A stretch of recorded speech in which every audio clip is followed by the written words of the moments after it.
Hey alligators, what's up? It's Allie Hardesty, and today's video is going to be a conspiracy theory. I don't do these as often as I would like to, so I'm really going to try to film some more for you guys, but the main reason for that is probably because I don't like doing the mainstream ones. I could easily do one about Area 51 and 9/11, but I feel like so many other YouTubers have already talked about those, so if you type them in YouTube, like 10 other people will come up talking about it, and I don't want to just like rip off their video because it's going to be basically the same information. Not that I would intentionally do that, but that would just be the outcome. It would be like the same sort of thing. So I try my best to research and do conspiracies that I find really fun and I believe in, but also not many other people have touched on, and I haven't seen anybody really talk about this one. I feel like new information came out not too long ago on this whole topic. I don't know if it's taboo because it is Adolf Hitler to talk about this, but I'm going to anyways because I am like fully convinced. Conspiracy theorists believe that Adolf Hitler escaped World War II and lived out in Argentina secretly. He did not commit suicide in 1945 as history states. If you guys are not familiar with Adolf Hitler,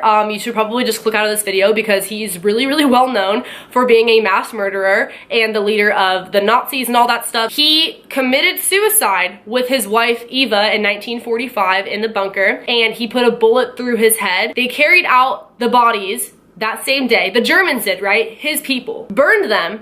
And then the next day, he was announced dead on the German radio, which was May 1st, 1945. But the Battle of Berlin was going down, so nobody could really check on it and confirm that he was in fact dead. So then the day afterwards, May 2nd, 1945, they dug up where Hitler was buried and found a body double. It was somebody else who looked like Hitler, but clearly was not Hitler. Somebody with a mustache, all that stuff. And so people were like, where is Hitler? We're not saying that this was there in place of Hitler, but where is Hitler? Because this clearly is not him. Did he actually die? Did he get away? I don't understand. Joseph Stalin and Dwight Eisenhower claimed that they didn't believe he was dead, that they think that he did escape to Argentina. So that is very coincidental and ironic because one, nobody was able to witness this. Nobody actually saw their dead bodies up close. They saw a couple of bodies being carried out of the bunker that could have belonged to anyone, including this dummy replacement that they dug up from the ground. Also, the fact that the Germans were the ones who pronounced him dead. It was not the Allies, who have no reason to lie because they want him to die. But the Germans, they could easily just tell their people that, and that's what they're going to believe. And three, the fact that nobody was able to uncover his remains. If that body did not belong to Hitler, then where is Hitler? Nobody really knew. The FBI didn't buy it either. They went searching for him across the world for years. It wasn't until 23 years later when the Soviet Union came out and said that they had his remains this whole time, but they just now wanted to release that information. Really coincidental and ironic considering this whole time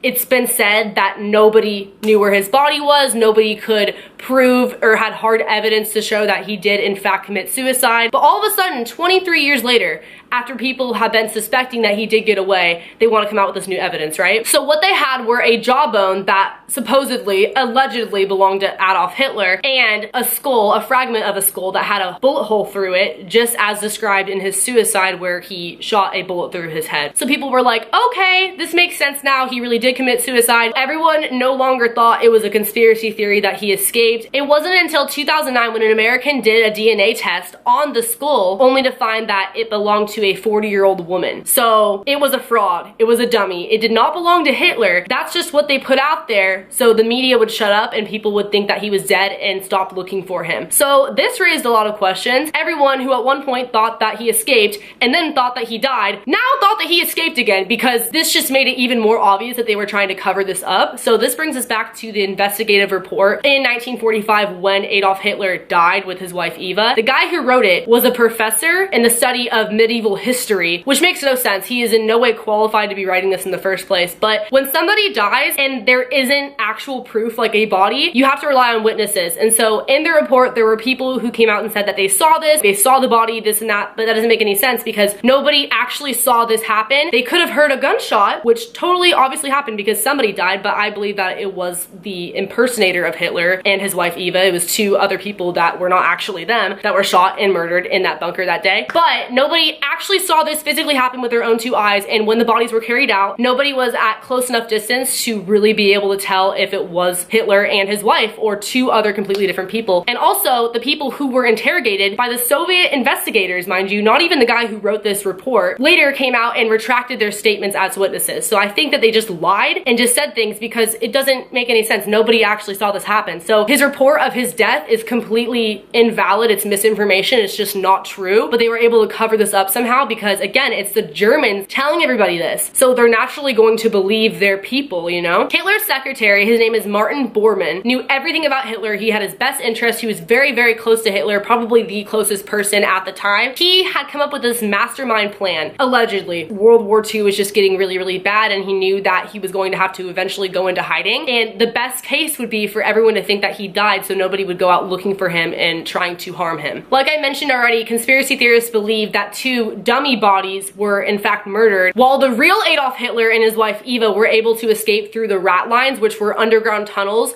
where a lot of fugitive Nazis escaped through, because they were basically like underground cities. They had everything you needed for survival, and so it would have made a lot of sense if that's the way that they escaped, because nobody would have seen them besides the people who were on their side, like the other Nazis. And this isn't even like speculation. Like, there's proof that these underground rat lines existed. People have visited them, and a lot of other people have escaped through them. So in 1943, a top-ranking Nazi admiral said that he would build a impregnable fortress in another world for Hitler. Maybe that's what happened. People were talking about this long before he died, right? It makes sense because this is something that would have been very, very planned out, and there's more evidence that supports that. On June 2nd, 1945, 2 months after World War II was over, these boats went out to Argentina, and it was said that this was for scientific purposes. This was for mapping and weather and all this stuff, which is complete BS, because later on declassified reports came out proving that it was a classified military operation. So conspiracy theorists believe that there was a base out in Argentina, a Nazi base, where a lot of the Nazi officials and leaders were taken to live out there in hiding and escape. And Argentina was a pretty safe place to do so. It was relatively close enough to get there. On top of, they were pretty tolerant of Nazis. They weren't going to hurt anybody who came into their country like that. They were pretty much going to turn a blind eye, which I believe they did. And it was just very accessible and thought out the way this all worked and the way they were transported over there. In 1942, it was even documented, again, a declassified document, that Martin Bormann was talking about funneling billions of dollars in gold that was stolen over somewhere where it would be safe. And later on, this makes a lot of sense because basically conspiracy theorists believe that a lot of these Nazi officials, Hitler included, survived because they took a lot of that money and put it into the Argentina and American stock market. So they were able to live out secretly without having to attend like a regular job or anything. They could just survive off of that money, which I think they did. This is where things get pretty crazy. June 8th of this year, 2017, in Buenos Aires, the capital of Argentina, in a suburb right outside of there,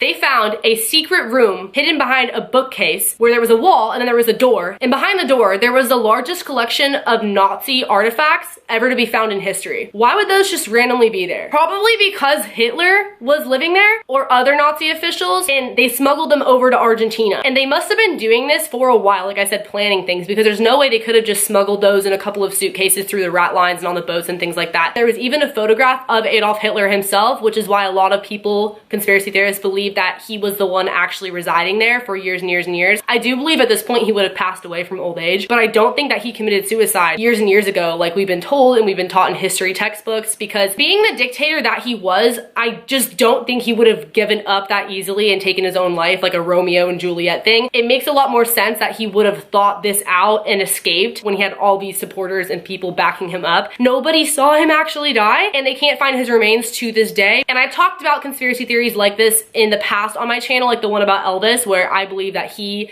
died and escaped somewhere because he was seen at an airport and all that other stuff. I can link that down below if you want to check it out. I really do think this happens more commonly than people would think, because it honestly wouldn't be that hard. If there's no physical body, yeah, it's pretty freaking easy to just escape and then just say that somebody died. I feel like in this day and age, people want to see the body, but back then, no, people just took the Germans' word for it. And again, how ironic, how convenient that the Germans said he died. They're gonna say that because they just want everyone to believe that and they want to put him into hiding. So that being said, what do you guys think? Leave a comment below. Give this video a thumbs up if you liked it, if you want more conspiracy theories, because I can definitely do some more for you guys. Subscribe if you are new here. Turn on post notifications by hitting that bell button right next to the subscription box. I also have a Patreon if you guys want to check that out, where I have a private Snapchat, exclusive photo shoots, etc. That will be linked at the top of the description box. Follow my social medias. I will have them on the screen for you guys. I will see you guys in the next video. Later, alligators. Bye.